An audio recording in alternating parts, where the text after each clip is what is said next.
After 2.5 years of marriage, my husband was either on a business trip or on his way to one. Then on this day he finally returned to the family, with his beloved Bai Yugong, Ning Yuan. When I received the news, I was squatting by the tomato patch in the yard, biting into a tomato. Tomato juice splashed onto my hand, cold and chilling. My name is Ning Xiao, an orphan and a sickly person. My father died tragically shielding his boss, Old Master Ye, from a knife attack when I was just born. My mother followed soon after, swallowing a bottle of sleeping pills, leaving behind a helpless, crying infant. I was frail and ill. The medical team from the family's hospital cured my illness. I told Grandpa that I wanted to repay him with my life. I wanted to marry the Fenghe. As I wished, I married him. I heard that on the day of our wedding, Ning Yuan cried her heart out. The Fenghe married me, but he had little affection for me. On our wedding day, he slept in the study, never entering the bedroom. When the Fenghe's mother found out, she came specially to apologize to me. Her fearful demeanor made me realize that I still held some value. Over the years, the Ning family had relied on the gratitude my father earned from Old Master Ye to secure many contracts and gradually grow stronger. My marriage to the Fenghe even carried a hint of a business alliance. I poured a glass of water for the Fenghe's mother and smiled, saying, "It's fine. Fenghe's just busy, and besides, I'm not in the best health either." Mother gave me a suspicious glance. Rumors outside said that my long illness and the early loss of my parents had left me gloomy and melancholic. Some even claimed my mother had a history of mental illness, which was why she abandoned her infant child and took her own life. They said I likely inherited it and suffered from depression. I flashed a bright smile at the Fenghe, who was standing beside his mother, only to see him staring back coldly. After seeing Mother off, I turned to go inside while the Fenghe headed straight for the garage. "Wait," I said. "Mr. Ye, aren't you going to defend me?" The Fenghe stiffened, his back turned to me, and said, "You and we're not really close." His words were indeed cold. I walked up to him and said sincerely, "Well, close or not, we're already married. What can we do about it?" I tilted my head, hugged my shoulders, and smiled faintly.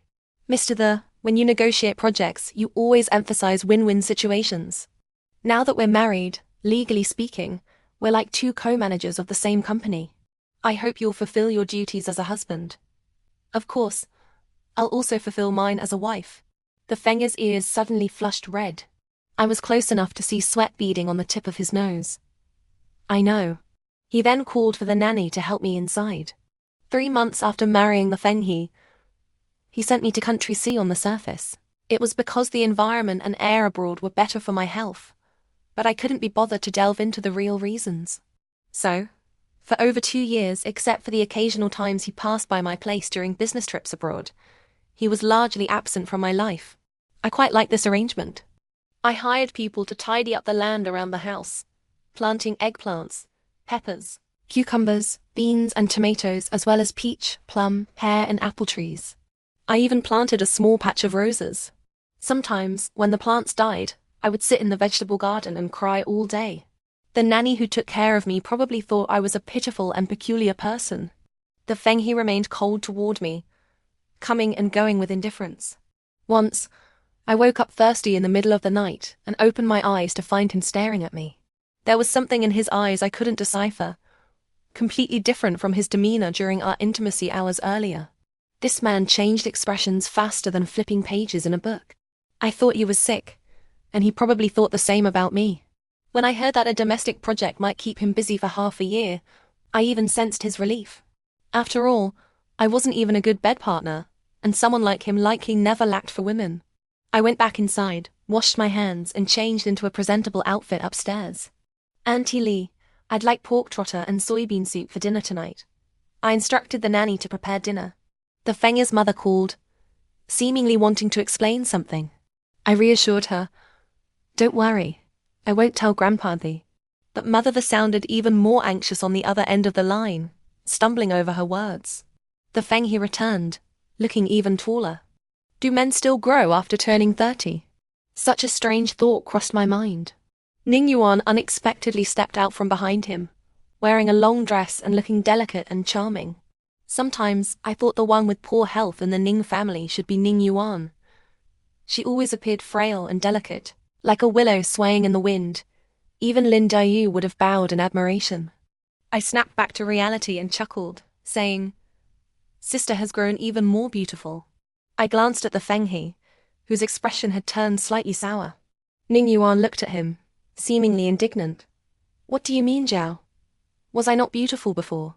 Just as I was about to respond, the Fenghe interrupted me. "Ning Yuan is here on business and came to see you.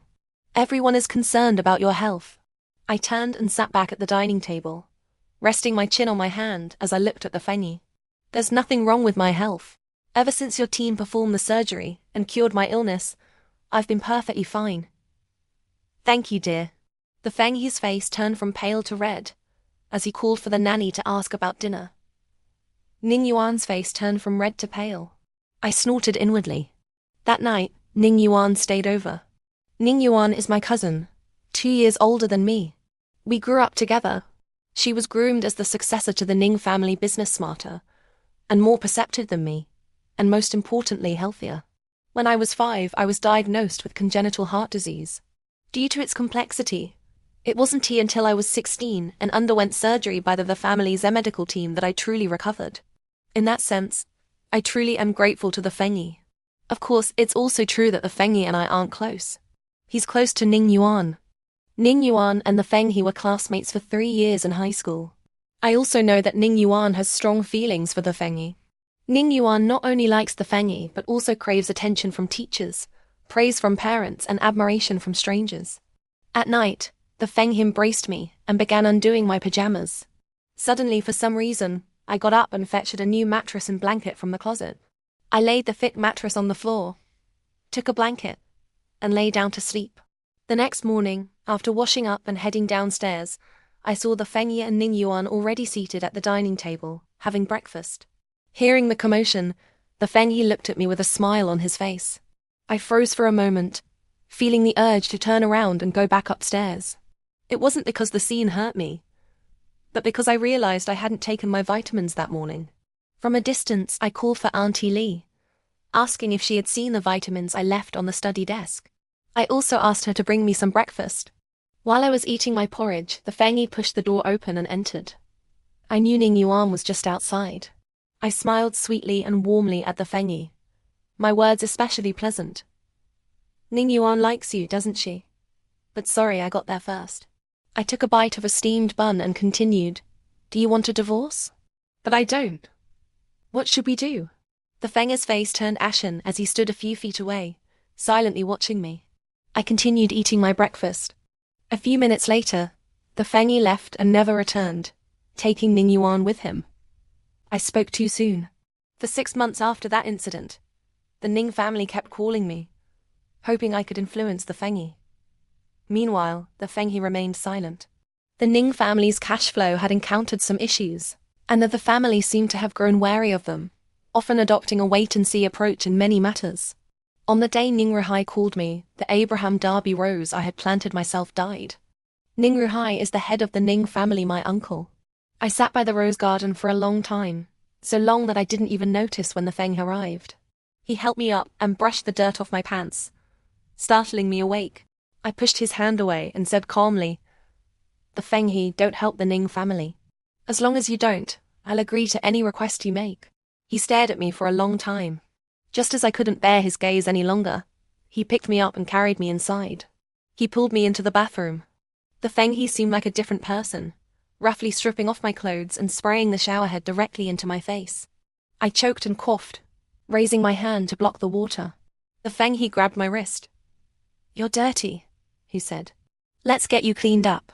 I was dragged to bed like a puppet, had my hair dried, and was undressed again.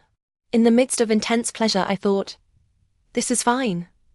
Now I don't owe him anything. When I woke up the next morning, the spot beside me was empty. My mind went blank for a few seconds. Everything from the night before felt like a dream. I went about my routine as usual, exercising, attending classes, and repeatedly ignored calls from the Ning family. I hated everything about the Ning family. If possible, I would even return my surname to them. When Ning Yuan called, I was sitting in front of my computer researching. Seeing it was her, I thought for a moment and answered. Ning Xiao. The woman on the other end said, let's keep our issues between us and not involve the Ning family. After all, the Ning family has raised you for so many years. Besides, my father isn't well either. He's been diagnosed with bone cancer. I looked at the latest research on bone cancer displayed on my computer. What issues could we possibly have? I asked her. I walked to the window and looked outside at the roses blooming beautifully under the streetlights. Exactly 12 years of full cycle. I silently counted all the things I had done over the years. I underwent surgery and regained my health, completed my undergraduate studies, married the Fenghe, and earned a master's degree in pharmacy abroad. I didn't know when Ning Yuan hung up, nor did I know how long I sat in the study. I decided to return to China and work at the Fenghe's company. When I called the Fenghe, he sounded somewhat surprised. After learning I wanted to return, he repeatedly confirmed with me. Yes, I said. I'm bored here, and I've graduated. Besides, aren't we husband and wife? It's not good for couples to be apart for too long. I can work at your family's company. It's a good match for my field. Keep an eye on me. The Fenghe seemed to chuckle, sounding in a good mood. Right, I said. Is that not okay? Fine, the Fenghe replied, as if he were at the airport. I'm coming to your place on business. Pack your things and come back with me. I had few belongings, but I was reluctant to leave the flowers, plants, and vegetables in the yard. When the Fenghe picked me up, I even picked a few tomatoes and packed them in my bag. At the airport, I suddenly realized that this was the closest the Fenghe and I had been in our 3 years of marriage. 3 years ago, when I traveled from City S to Country C, I went alone. Leaving back then didn't feel like much, but having someone to help with my luggage this time made things much easier.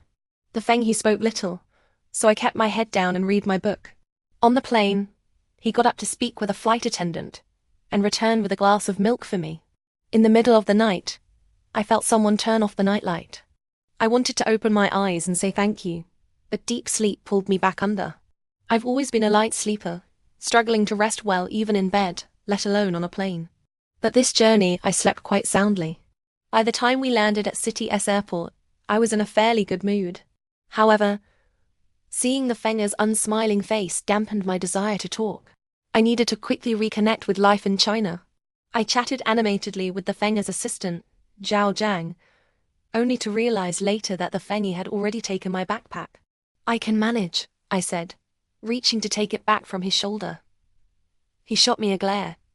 The Fenghe was tall, towering over me. The air outside the cabin was a bit humid, making my nose itch. Achoo! I sneezed loudly, not realizing I had also sprayed a nosebleed all over the Fenghe's face. Oh, I'm sorry. I fumbled, using my sleeve to wipe the blood from his face. But to my dismay, my nose kept bleeding, staining the Fenghe's collar. He pushed my hand away, tilted my head back at a 45-degree angle, handed me tissues, and instructed his assistant to contact a hospital. No, I protested, with 2 large wads of tissue stuffed into my nostrils, looking utterly disheveled. I don't want to go to the hospital. I'm fine.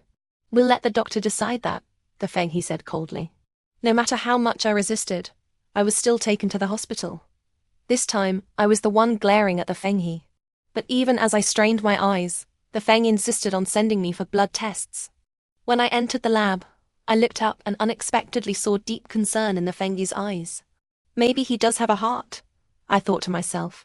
After all the hassle, I finally arrived at the Fenghe's residence. It looked exactly as it had 3 years ago, with almost no changes in the decor. The Fenghe really is a boring person, I grumbled inwardly, still annoyed that he had insisted on taking me to the hospital.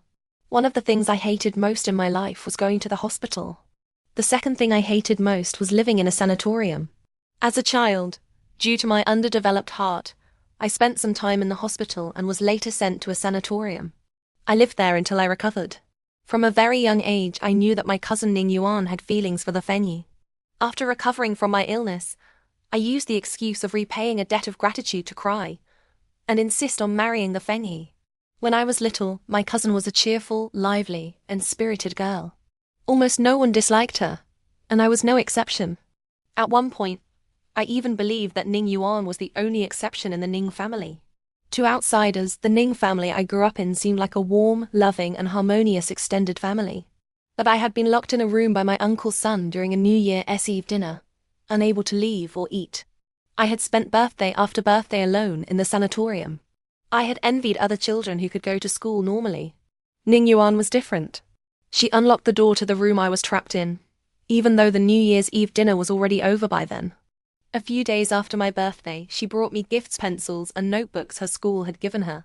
I was unhappy in the Ning family, and unhappy in the sanatorium. Once, I secretly swallowed pills, hoping to end it all.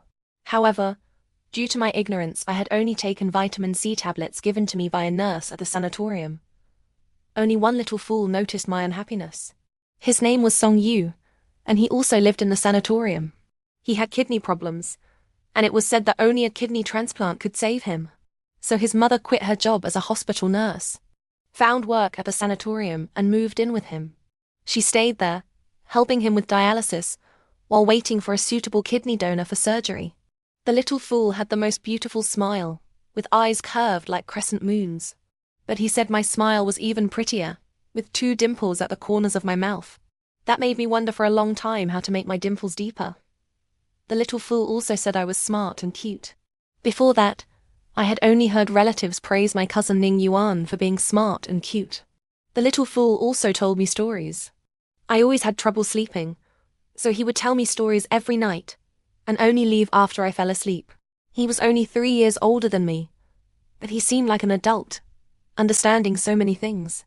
He taught me to laugh loudly when happy, and cry freely when sad, not to hold back or suppress my emotions, so I wouldn't feel wronged. He said that our illnesses were just small tests in life, not to be taken too seriously. We should be happy and laugh more. He showed me many funny cartoons, and we would laugh together until we were in stitches. He knew so many interesting stories and would tell me about his childhood and school days. I heard that many parents tell their children bedtime stories.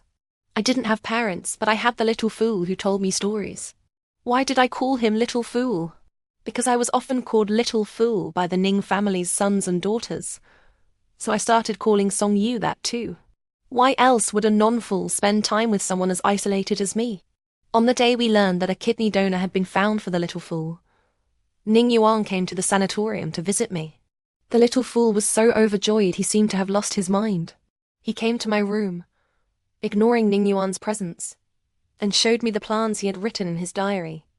After fully recovering, he would take me traveling around the world. We would go to London, Paris, and the Maldives together. We laughed and played, not even noticing when Ning Yuan left. That night I was so happy. Even in my dreams, I was walking on the beach with the little fool. We waited together for the day of the surgery to arrive, but that day never came. The kidney donor originally allocated to the little fool was taken by someone else. Soon, the little fool's condition deteriorated, and he was admitted to the hospital. I snuck out of the sanatorium every day to visit him. I told him stories, smiled at him, and assured him he would get better. I told him my dimples had grown deeper, and my smile had become even prettier. His eyes were still curved, like a crescent moon in the sky. He told me to live well, to live for him and for my parents. He made me promise him that I would live a good life. I was 12 then.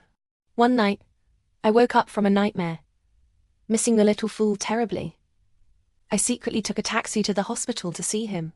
Passing by the restroom, I overheard 2 doctors walking out, discussing the little fool's condition. That's how I learned that Ning Ruhai had intercepted the kidney donor to curry favor with a business partner as wife. I still remember the doctor saying, "What can you say?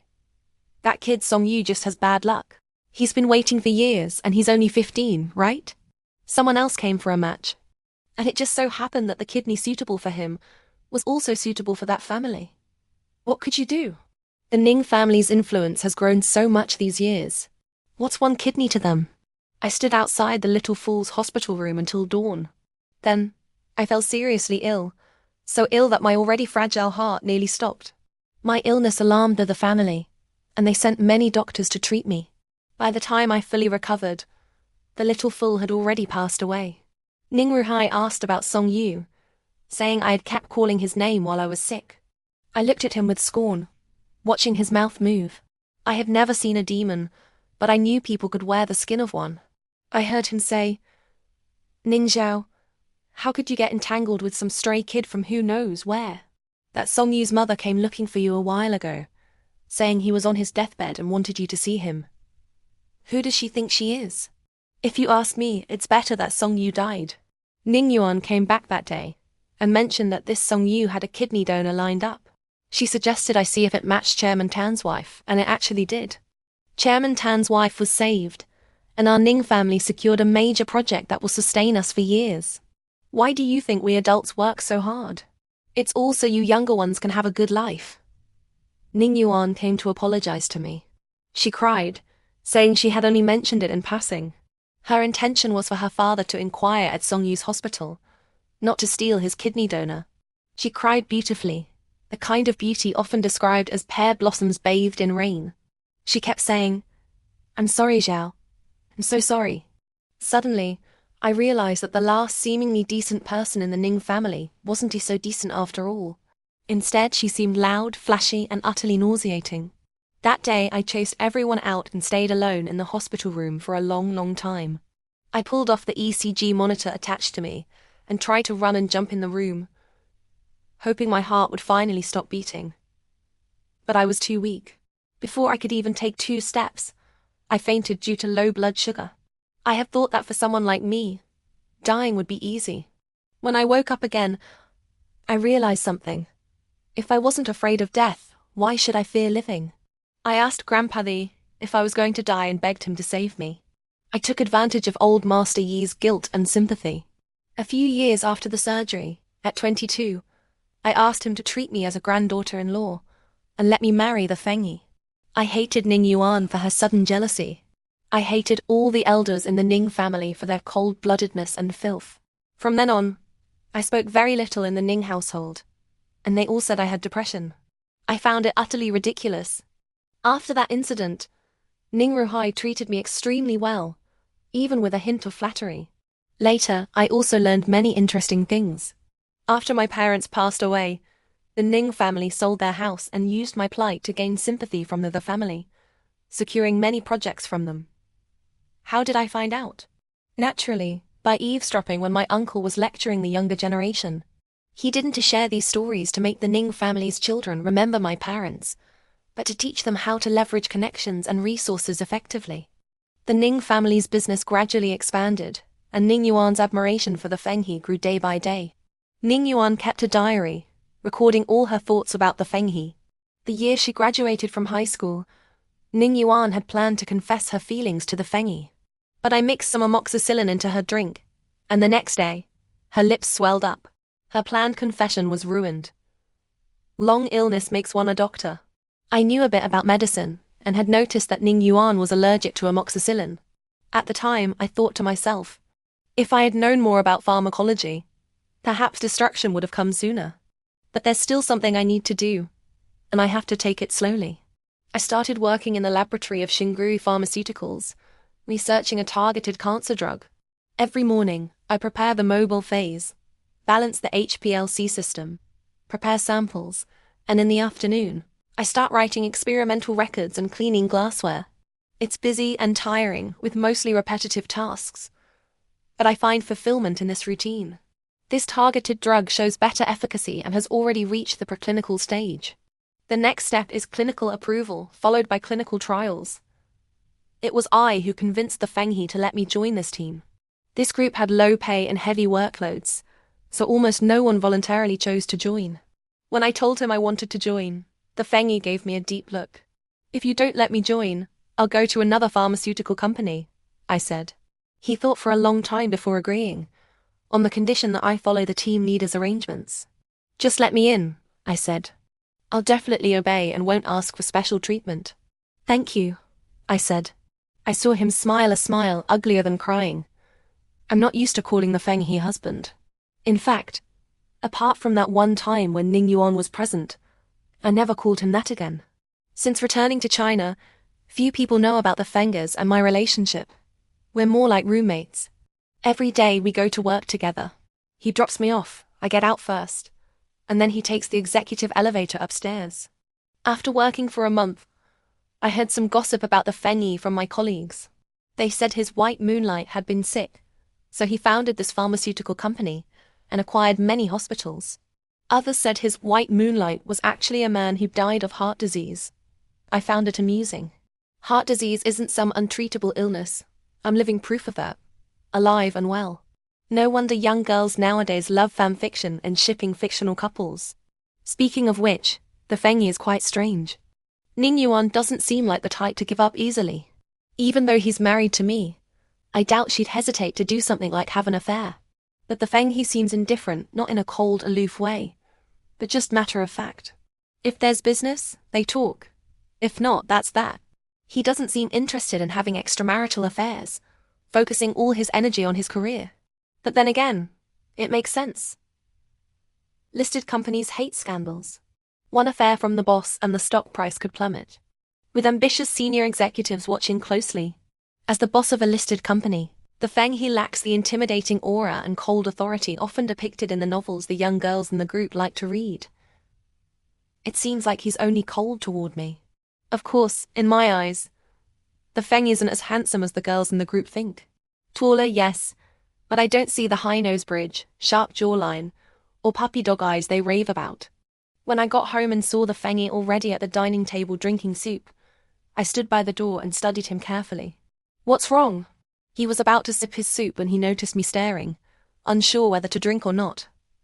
Nothing, I said. I was just thinking that maybe the girls in the group have poor eyesight. Tell your team leader to approve their leave for an eye checkup. The company provides insurance. I put down my coat, washed my hands, and sat at the dining table, flashing him a bright smile. No need. They said you're very handsome. The Fenghe sprayed soup all over my face. I couldn't smile anymore. That night, the Fenghe wore a strange smile and didn't let me off easily. As I drifted off to sleep, I thought I heard him say something like, "Don't leave." What a weird man. Ning Yuan often visited Qingru Pharmaceuticals to see the Fenghe. As far as I knew, the Ning family wasn't doing well. For some unknown reason, the Fenghe had gone from initially staying out of their affairs to actively suppressing their business. I didn't think it was because of me. I didn't believe I held that much value in the Fenghe's eyes. And besides, he hadn't made any demands of me. Although life with the Fenghe had been harmonious since returning to China, I still couldn't quite figure him out. Back in Country C, I was constantly bothered by the Ning family. Now that I'm back in China, my uncle keeps calling one after another, inviting me to dinner. Since returning, my attitude toward the Ning family has done a complete 180. I urged Ning Ruhai to take care of his health, reminding him that money and material things are fleeting. I told him the Ning elders had done enough for us younger generation. And I talked to the Fenghe properly. After all, family shouldn't speak as strangers. Oh, and by the way, the new drug our lab is researching might be more effective, especially for pain relief. It could be the best on the market with fewer side effects. I talked on the phone, smiling until my face hurt. It's about to enter clinical trials. Actually, by phase 2, there's hardly any risk. You could start taking it once it reaches phase 2. I'll try to make sure you suffer less sooner. I won't join for dinner just yet. I've been too busy lately. Yes, I need more rest. When Ning Yuan came looking for the Fenghe, I was returning from the cafeteria with my team. I ran into her at the elevator. From afar, I recognized Ning Yuan's signature long hair. Though I hate to admit it, Ning Yuan is beautiful, especially her hair, which shines. I suddenly remembered the clump of hair I'd lost the night before. Labs really aren't meant for humans. Ning Yuan stopped me and gestured for the others to go ahead. Let's talk. What's wrong? Are you pregnant with the Fenghe's child? Lately, influenced by the girls in the team, I've been reading a lot of fanfiction about the Fenghe. That's when I saw a flicker of pain in Ning Yuan's eyes. If you are, go talk to the Fenghe. You don't care. Why should I care? It's not mine. I don't mind. If you want to have the baby, go ahead. I don't mind being its mother. Don't worry, the Fenghe may not have many virtues, but he's responsible. Look at me, I've been married to him for years, and I'm still his wife. As for me, I may not have many skills, but I can teach a child to be a decent person. Just as I said this, the Fenghe returned from outside. I rarely saw him dressed so sharply wearing a suit and tie. Ning Yuan's eyes lit up. I calmly walked up to the Fenghe and brushed non-existent dust off his shoulder. Thankfully, no one was around. You look good in this. Why haven't I seen you wear it before? The Fenghe pushed my hand away, grabbed my wrist, and pulled me to stand beside him, then looked at Ning Yuan. What is it? It looked like the Fenghe and I were on the same side. Mr. The, I'd like to discuss the current cooperation between our two families. There's nothing to discuss, the Fenghe said, pressing the elevator button. Rules must be followed. The Ning family broke the rules first by scheming behind the scenes. I don't think there's any need to continue our cooperation. Ning Yuan blocked the elevator and said to the Fenghe, You heard her just now. Ning Xiao doesn't care about you at all. You're not in her heart. The Feng, do you know why Ning Xiao is researching targeted cancer drugs? My heart leaped into my throat. The Fenghe looked at her, tightening his grip on my wrist until it hurt. Her white moonlight is named Song Yu. Song Yu's mother has cancer and is hospitalized. Oh, and she's staying in one of your hospitals, Mr. The Fenghe pulled me into the elevator, pressed the close button, and said to Ning Yuan, Are you done? I'm busy. My heart settled back down. As the elevator doors closed, I smiled at Ning Yuan. Seeing her stunned expression, I felt inexplicably pleased. The Fenghe was in a bad mood. The Fenghe's signature bad mood is silence. He dragged me all the way to his office, locked the door, let go of me, and went straight to his desk to read documents. I rubbed the finger marks he left on my wrist, unsure whether to stand, sit, leave, or stay. Even someone as slow as me could tell he was angry. But what was he angry about? Had all my previous judgments been wrong? I'd said if he didn't help the Ning family, I'd agree to any request he made. What if his request was a divorce? Does the Fenghe really have a white moonlight? Given that he doesn't like men, and that he has a white moonlight, would he divorce me to be with her? It doesn't seem to matter to me, as long as it's not Ning Yuan. As for Ning Yuan, I have my own ways of dealing with her. Stealing the man she loves is just the beginning. Back then, after I recovered, the sanatorium wouldn't keep me, so I had to return to the Ning family. But I didn't want to go back. The family helped me rent an apartment near the school and hired someone to take care of me. I knew that the family would support my education and let me study what I wanted, something the Ning family might not offer. After recovering from that illness, I told old Master that the Ning family had taken enough advantage of the family's kindness. He might want to be the good Samaritan, but there's no guarantee the Ning family aren't wolves. Besides, if I directly sought help from the family, how could the Ning family shamelessly ask for resources in my name? The revenge tactic in those romance novels, marrying the person your enemy loves, is too easy on the enemy. What if the two of them are genuinely in love, and the man is just blind? You can't force your way in. I don't want to suffer that kind of humiliation.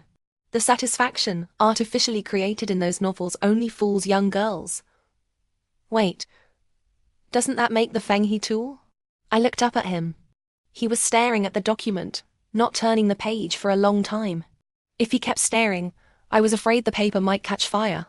I coughed twice. He looked up at me, and for a moment, I thought I might be seeing things. His eyes looked red. I'm sorry. Sorry for what? I might have used you as a tool. If you have someone you like, you can go to her. I know you're suppressing the Ning family now. I said before that if you didn't help them, I'd agree to any request, even though you haven't made any. Actually, I've been quite unfair. I have nothing to offer. The only thing I have is my relationship with you. I heard you have someone you like.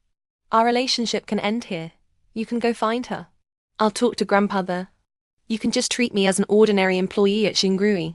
After a long while, the Fenghe stood up from his chair, walked toward me, his eyes growing redder. Ning Xiao, you have no heart.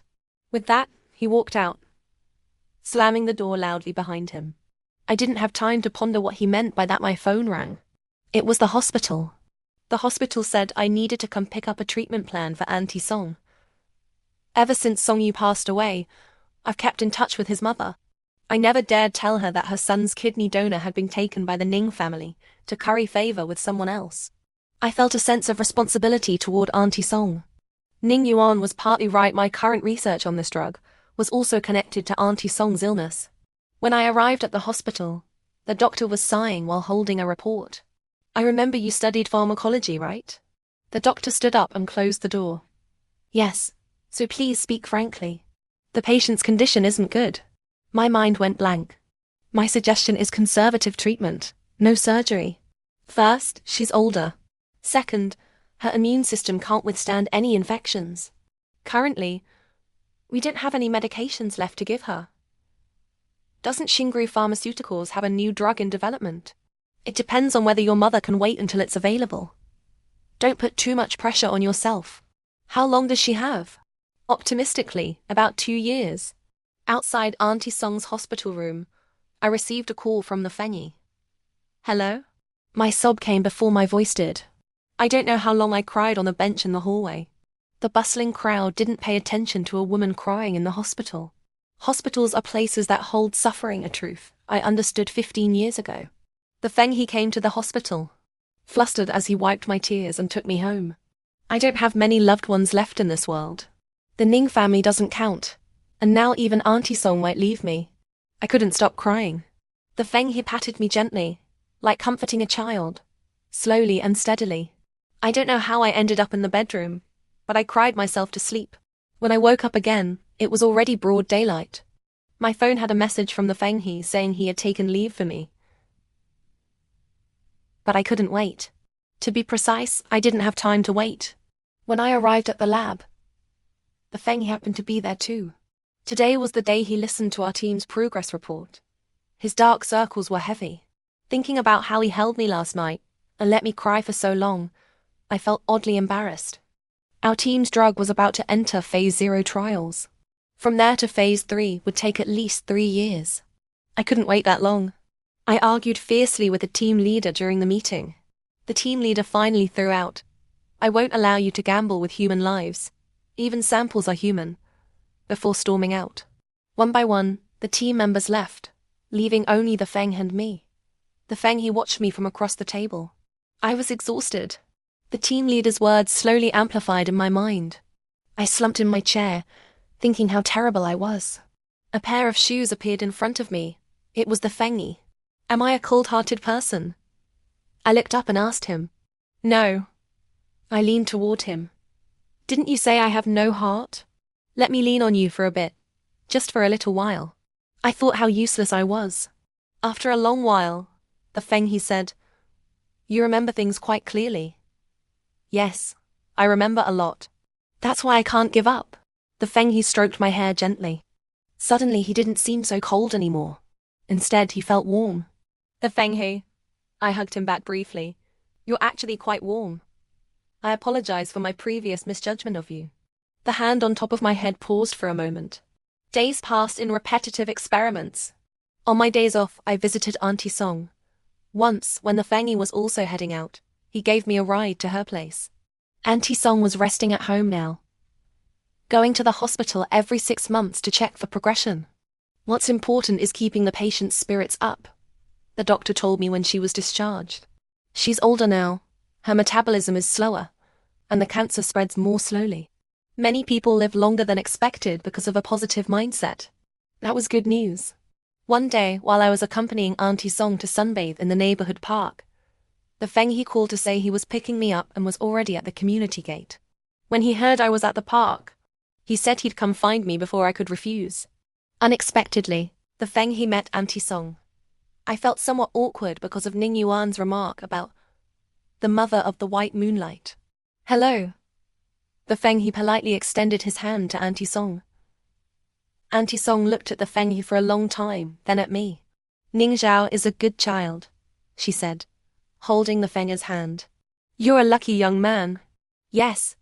The Fenghe flashed a bright smile. Don't worry, I'll cherish her. I noticed the Fenghe seemed quite pleased. Afraid Auntie Song might become sad again, I signaled the caregiver to help her. But Auntie Song held the Fenghe's hand and chatted about how I bought her clothes, found her a place to live, and treated her so well as they walked toward the residential area. I stood behind, feeling a sharp ache in my heart. Even after getting into the Fenghe's car, his cheerful mood hadn't faded. Helping others makes you happy, huh? I said. You can bring me along next time, he said, steering the wheel. I'm a compassionate entrepreneur too. She's Songyu's mother. Songyu was very kind to me when I lived in the sanatorium as a child. He helped me a lot. After he passed away, I worried his mother would be lonely, so I visit her often. I'm glad you told me this. In the twilight, the Fenghe's hair tips were tinged with gold, making him look soft and fuzzy. Staring? He raised an eyebrow. I snapped back to reality, feeling my face flush. Both the Fenghe and I seemed to have changed somehow. The Phase 1 trials were very successful, and Phase 2 would begin soon. My uncle, tormented by bone cancer, called me proactively after hearing that Xingrui's drug had entered Phase 2. Xingrui's drug development was very successful. The Phase 1 data looked promising information I deliberately leaked to the Ning family. Over the past year, the Ning family had grown fearful of the Fenghe, but didn't dare say anything. Their business empire shrank repeatedly. Internal family conflicts intensified, and I became the one they tried to win over. Now, Ning Ruhai was hospitalized with bone cancer. Although Ning Yuan was holding the Ning family together, she still had to report everything to Ning Ruhai at the hospital.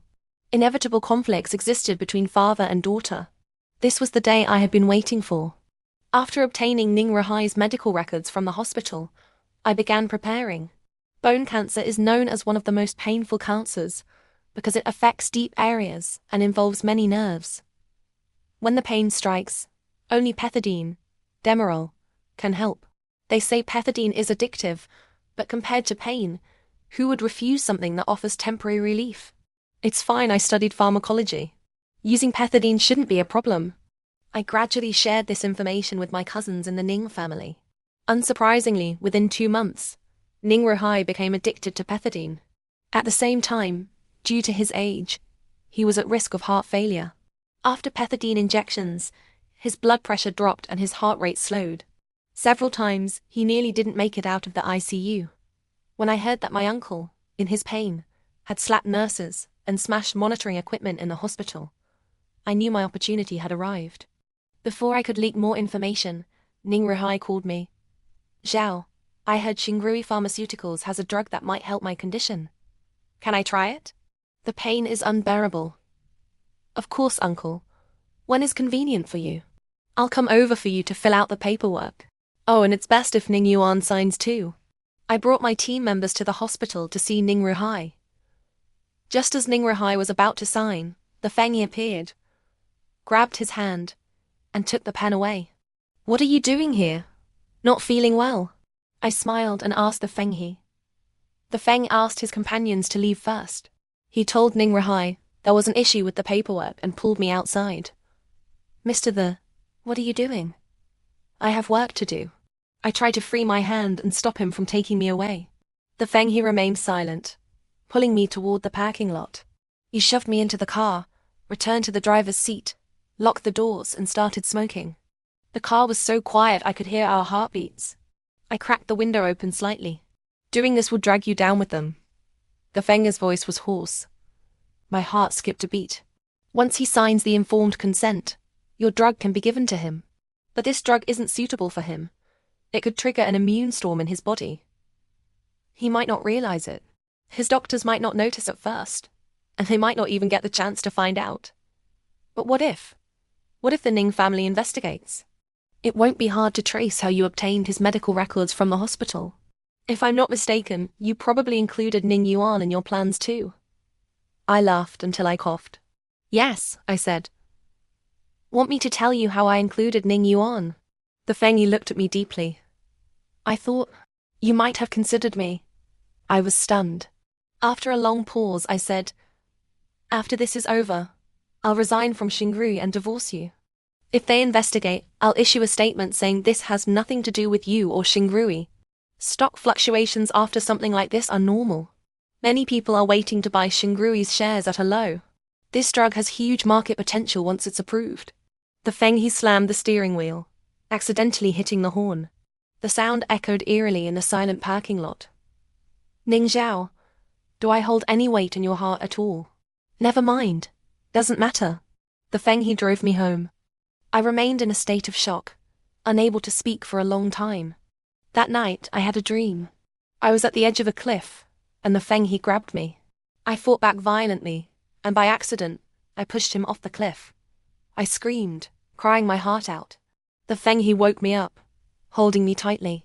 It's okay, don't cry, it's okay, he murmured. Soothed by him, I fell asleep again. When I opened my eyes the next day, I saw the Fenghe looking at me. I touched his face. The newly grown stubble was a bit prickly. He grabbed my hand and pulled me into his embrace. I listened to his strong heartbeat. For a moment, I thought this kind of life seemed pretty good. Then we each got up, went to work, as calmly as if nothing had happened. It was just that a teammate in my group told me that according to Ning Xiao's medical records, he was prohibited from becoming a clinical sample. Sis Xiao, you might be a bit too eager. Your uncle isn't suitable for our drug. Don't be sad. I heard there are pharmaceutical companies abroad researching in our field too. It said they're making progress soon, said the new young guy while organizing the sample data. I smiled at him, but a feeling of despair rose inside me. Ever since Ning Yuan told me over a year ago that her father had bone cancer, I had been preparing. I naturally knew about immune storms and that he wasn't suitable, that experiments always involve some risks. No one held a knife to Ning Xiao or Ning Yuan's neck to force them to sign. Once Ning Xiao signed and Ning Yuan signed the supplementary informed consent, Ning Xiao would definitely die, and Ning Yuan's motive for signing would be questioned. The younger generation of the Ning family had been coveting Ning Yuan's position for a long time. Even the materials to bring Ning Yuan down were leaked by me. Tax evasion, bribery of officials. Each one was enough to keep Ning Yuan inside for years. Of course, I got these materials from the Fenghe under various pretexts. It suddenly dawned on me. The Fenghe had known all along. He was hiding in the shadows, quietly watching me do all this, then stepping in to stop it. Auntie Song was very suitable for the drug we were developing. After careful consideration, I included her in the sample. When I talked to Auntie Song about this, she was very happy, saying she could finally do something for me and for others like her. My nose stung, and I cried helplessly. Some people always think about doing more for others, forever forgiving, while others are always taking. The absurdity of this world is that the former often don't end up well, while the latter always seem to achieve some success in a secular sense. Auntie Song wiped my tears, repeatedly saying, "It will get better. It will definitely get better." When I calmed down, Auntie Song looked at me affectionately and said, "Xiao, there is a good person. He treats you well. Now I'll take my medicine properly. Live a few more years. See your next generation. And I can be a grandma too." After that morning, the Feng and I returned to being roommates. For us, it was as if the past tenderness and warmth had never existed. For me, it was hard to accept that the Feng had quietly watched me set up my plan, and then stepped in to disrupt it. For him, he probably thought everything I did was for the so-called white moonlight. I knew he liked me, and I might like him a little too. It was precisely this liking that made it hard for us to understand each other.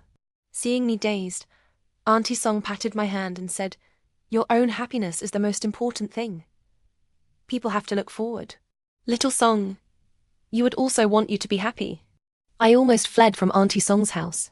I was afraid if I stayed any longer, I wouldn't be able to stop myself from telling her that Song Yu's kidney source back then had been intercepted by the Ning family. The autumn streets were empty, ginkgo leaves swirling down on both sides of the road. I walked for a while before realizing a car was following me. It was the Fenghe. Seeing me look back, the Fenghe stopped the car.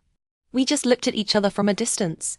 Suddenly, the Fenghe got out of the car and walked towards me. I actually felt the urge to run. He grabbed me, held me tightly as if he had lost me. I carefully put my arms around him. The Fenghe kissed me fiercely, not letting me escape. The taste of blood spread in my mouth. He hurriedly took me home. Like a madman, the Fenghe looked down at me, his eyes holding a childlike blindness, his voice hoarse as he said, "Don't leave, okay? Leave some things to me. Let's face them together. I don't know how much weight that Song Yu holds in your heart, but right now, I'm the one by your side." What day was it? Why was everyone mentioning that little fool? I thought for a moment and told him everything about Song Yu. The Fenghe kissed away every tear on my face. I cried myself to exhaustion in his arms and fell asleep. The day we found out the Ning family went bankrupt, and Ning Yuan was under investigation. Our group's drug was about to enter phase 3 trials, preparing to find more samples. Ning Ruhe also passed away that winter, due to the torment of cancer. On the day of Ning Ruhe's funeral, I took a day off to visit the little fool's grave. Before going, I thought of many things to say. Like telling him that the demon who cut off his chance of survival back then had gone to hell, and that he suffered 3 years of illness while alive. Like telling him I'm now a researcher at a pharmaceutical company, and his mom is taking our company's drug with good results. Like telling him I can run, jump, eat, and sleep now, and that broken heart of mine is mended. I thought of so many things to say, but couldn't utter a word. When leaving, I silently thought in my heart, little fool, I'm quite happy now. I've done what you said. Living well, laughing heartily when happy, crying heartily when sad. The group members were all happy, planning to go out for a meal. The Fenghe called. The teammates sitting next to me had sharp eyes, saw my contact name husband, and teased. Sis Xiao is actually married. When will you bring your husband to our group dinner? It drew agreement from all the colleagues. Amidst the jokes, I blushed and went outside the private room to answer the call. Did you see the news? What news? What are you guys doing? It's so noisy. We're talking about you. Talking about me how?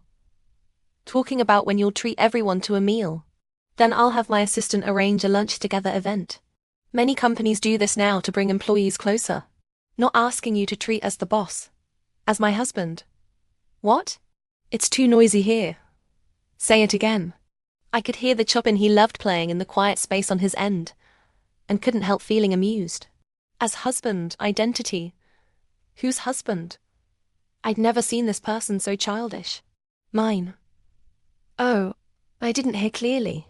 Let me turn off the music, say it again. My husband. My own voice startled me. The Fenghe. Side story.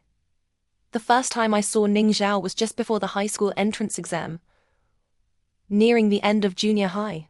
Grandpa came to pick me up on his way, saying he was going to the hospital to visit the daughter of an old acquaintance who had saved Grandpa's life. The little girl had just woken up, listless.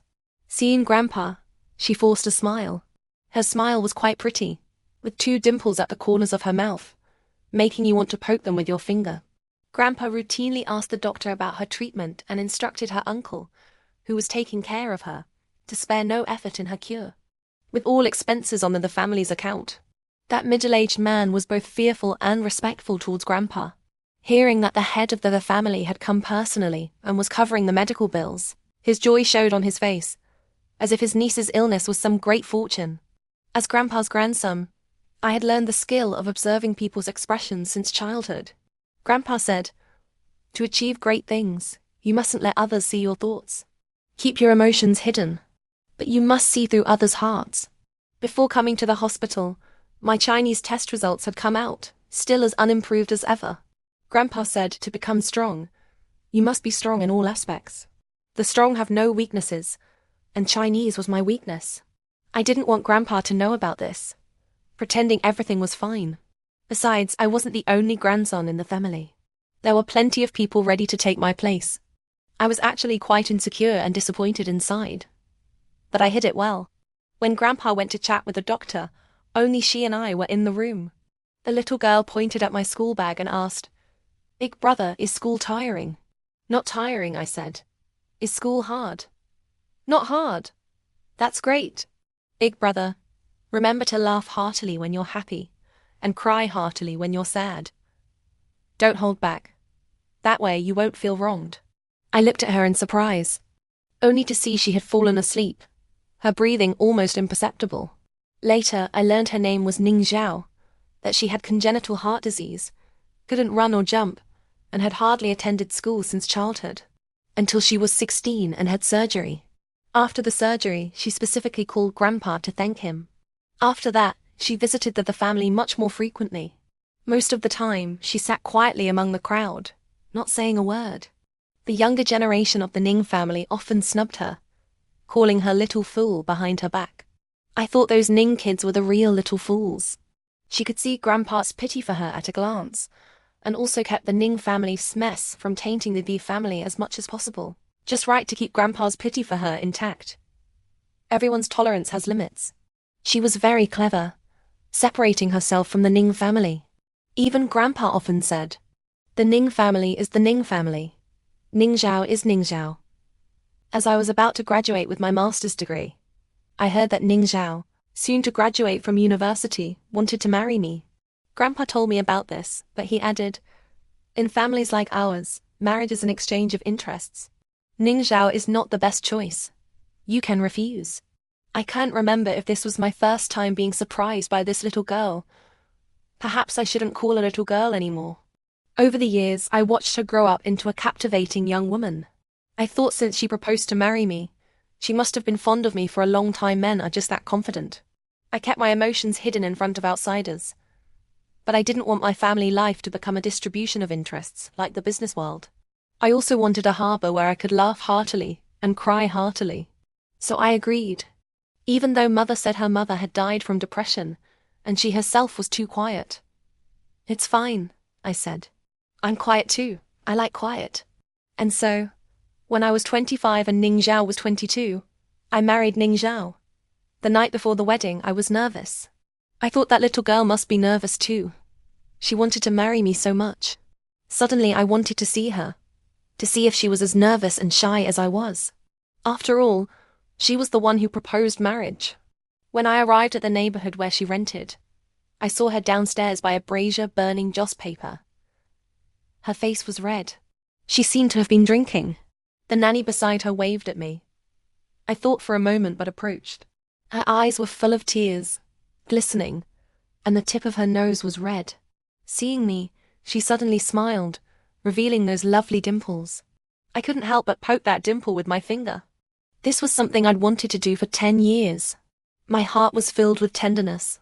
She suddenly hugged me, crying loudly. I gently patted her back, comforting her. Then I heard her say drowsily, "Song Yu, I miss you so much. I broke my promise. I'm about to marry someone else." My heart felt like it had been thrown into an icy wilderness. On the wedding day, I could see her gaze was fixed on her cousin. The more disappointed her cousin Ning Yuan was, the happier she seemed.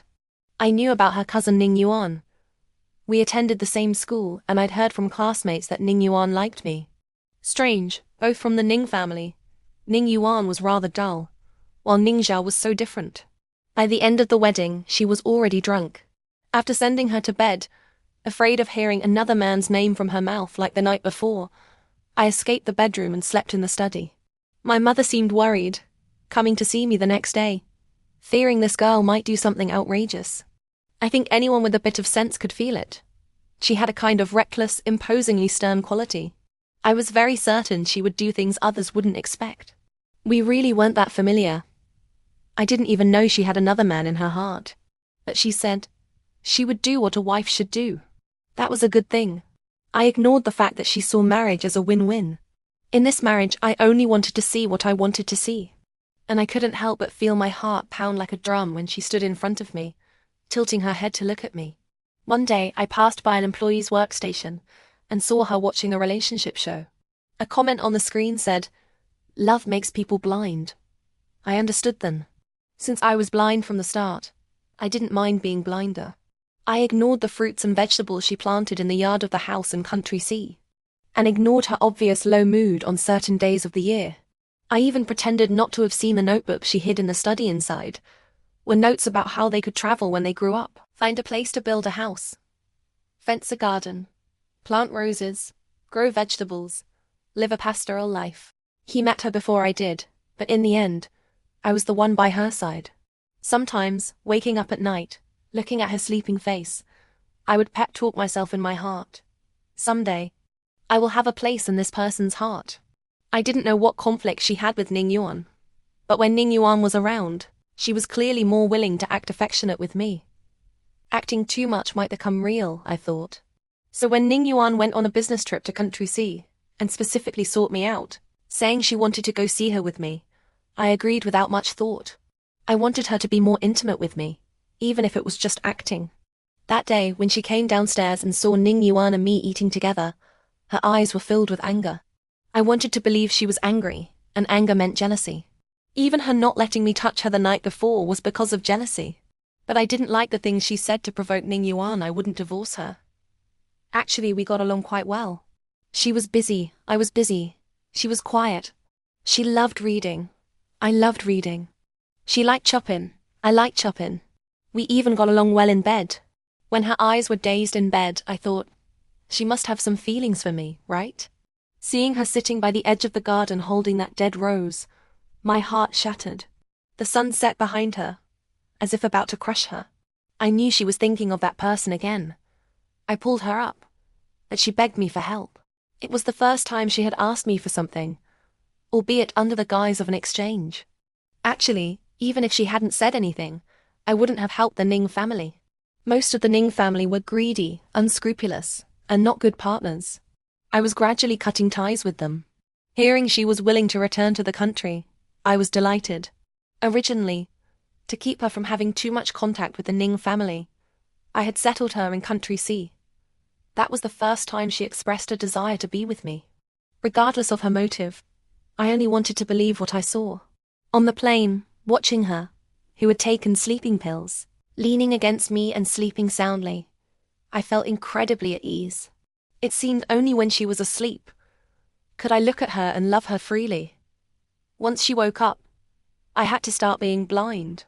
I was gambling. Later, I realized she was gambling too. She went to the hospital to check Ning Ruhai's records and got closer to the Ning family again. Ning Ruhai had bone cancer, so she started researching cancer-targeting drugs. Not long after, I heard Ning Ruhai was addicted to Demerol. I guess this was her handiwork.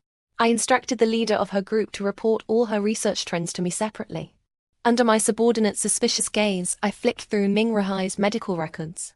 Honestly, the trap she set wasn't exquisite at all. It was rather clumsy. But methods might not be important. The goal was. She wanted Ning Ruhai dead and Ning Yuan imprisoned. She was risking herself too. I began to observe her quietly. She was quite serious, even finding the most boring work in the lab interesting. Slowly, home started to feel like a home. One day she came home, teasingly saying a girl in her group thought I was handsome because her eyesight was bad. I sprayed soup at her face, but the smile never left my face. I couldn't bear to lose this family atmosphere created by ordinary marital banter. I felt I was about to win my bet. Even Grandpa said I had changed. Mother was even more perplexed by the change in her son of nearly 30 years. They used to call me a little adult. Not cute, but terrifying. Adults are so contradictory. They want you to become a capable helmsman in a business empire, yet also hope you become a person with warmth and patience towards family. Wanting both often happens in families like ours. Sure enough, she bristled as soon as she saw Ning Yuan. I calmly smoothed her ruffled feathers, but that, I don't mind, really angered me. The education in not showing one's emotions I received since childhood seemed to fail completely in front of her. Since I was 15, I couldn't stay calm in front of her, and I certainly couldn't stay unangry because of her. I don't mind. I don't mind made me angrier than Ning Yuan's comment about researching targeted drugs for the White Moonlight's mother. I couldn't stay calm, gripping her wrist tightly. She was clever. After being pulled to the office, she quickly figured things out, much smarter than Ning Yuan. But the solution she proposed was actually divorcing me and letting me find my own white moonlight. What is white moonlight? The only one with a white moonlight in this world is her, isn't it? I thought she had no heart. Even though I was very angry, when I heard from the group that she hadn't gone to work that afternoon and had hurriedly informed the team leader before leaving, I couldn't help but worry about her. Hearing her crying on the phone, I just couldn't ignore it. With so many people in the hospital, she cried openly. When she cried herself to sleep in my arms, I felt an immense satisfaction. Admit it, Ye Fenghe, I told myself. Admit that you're tied to Ning Xiao for life. The living can't compete with the dead, but even if I lose, Ning Xiao is still by my side. I secretly looked up that person named Song Yu and found out he died when he was 15. Holding the woman who had cried herself to exhaustion, I stayed awake until dawn. Later, I learned why she cried that day. That so-called white moonlight. Song Yu's mother had cancer and was in the hospital. The doctor said surgery wasn't possible, and existing drugs had developed resistance. They could only wait for the drug from Ning Xiao's group. During a group meeting, she argued with the team leader. I rarely saw her so anxious, even disregarding scientific ethics requirements. But I could see she had deep remorse. She saw that elderly woman as her own mother. She was a person without a mother. Thinking this way, I felt much better. Besides, she finally relied on me. She said, "You're actually quite warm. I apologize for my previous misconceptions about you." She finally saw a little bit of me. All that unwilling to accept and sleepless nights were smoothed over by this one sentence. I deliberately left when she did, to have more time with her outside of work and bed. She went to take care of that elderly woman. I had business nearby. Out of curiosity, I also wanted to meet that elderly woman. The woman was very kind, telling me how wonderful she was and how lucky I was. I knew good fortune had always favored me. That day, she stared at me for a long time in the passenger seat and told me a bit about Songyu's past. She finally saw a little more of me. More importantly, the door in her heart finally opened a crack for me. Just as I was immersed in this happiness, she was accelerating her actions. After all, she hadn't given up her gamble. I certainly knew she had included Ning Yuan in her plans. Those materials were given to her intentionally. Even without her, the Ning family's affairs would have been exposed sooner or later. I removed the pen from Ning Ruhai's signature. I was almost furious, pulling her into the car and exposing her plan. But I saw her recklessness. She had even prepared to resign, divorce, issue statements, and considered the impact on stock prices. But she hadn't thought of me. I wouldn't let her risk herself. I didn't want her to leave. I almost demanded, "Do I hold any weight in your heart?" But she called my name in her nightmare. Originally, I was disappointed that day. I thought, fine, I'll admit defeat. One can't always win. After the nightmare, she trembled in my arms, touching my face and hands to confirm I was still there. Then I thought, perhaps I held more weight in her heart than she realized. Smart people often don't understand their own hearts. We were both pretending. She pretended she didn't care about her own heart. I pretended I didn't understand her. There's always a little bit of good happening. That drug might be very effective for that elderly woman's condition. I knew she went to that elderly woman's house again that day. The weather was nice. She walked along that beautiful road, stepping on fallen ginkgo leaves. She and that road were like a painting in my eyes. Soon, she noticed me following. Actually, I was worried about her. Looking at her from afar, I felt a belated fear. It seemed I had almost lost her. The feeling of regaining something lost is the most intense emotion in the world. I had a strong desire to possess her. I kissed her fiercely, like punishment, and also felt grateful. She held me gently. I took that as a response. I thought I was ready to accept all of her past. I asked her tentatively. She told me all about the boy she called Little Fool. So that was it. I didn't want to see her cry. But she always cried in front of me. Laugh heartily when happy. Cry heartily when sad. Don't hold back, then you won't feel wronged. She had so many wrongs. Those tears were salty. The day Ning Ruhai died, I tacitly didn't bring up attending the funeral. But for the sake of appearances, I still sent a wreath. Xing Rui Group isn't mine alone. And having so much, I actually have nothing. I only have her. Like now, listening to the laughter and noise on her end, asking her what they're talking about. She said they're talking about me as her husband. So I teased her into calling husband a few times. Chopin's nocturnes played peacefully, tranquility in the car's audio system. The beautiful feelings in the world are probably like this, tranquil, profound. And I have never loved someone so deeply. Someone who saw through me, invaded me, changed me, and loved me.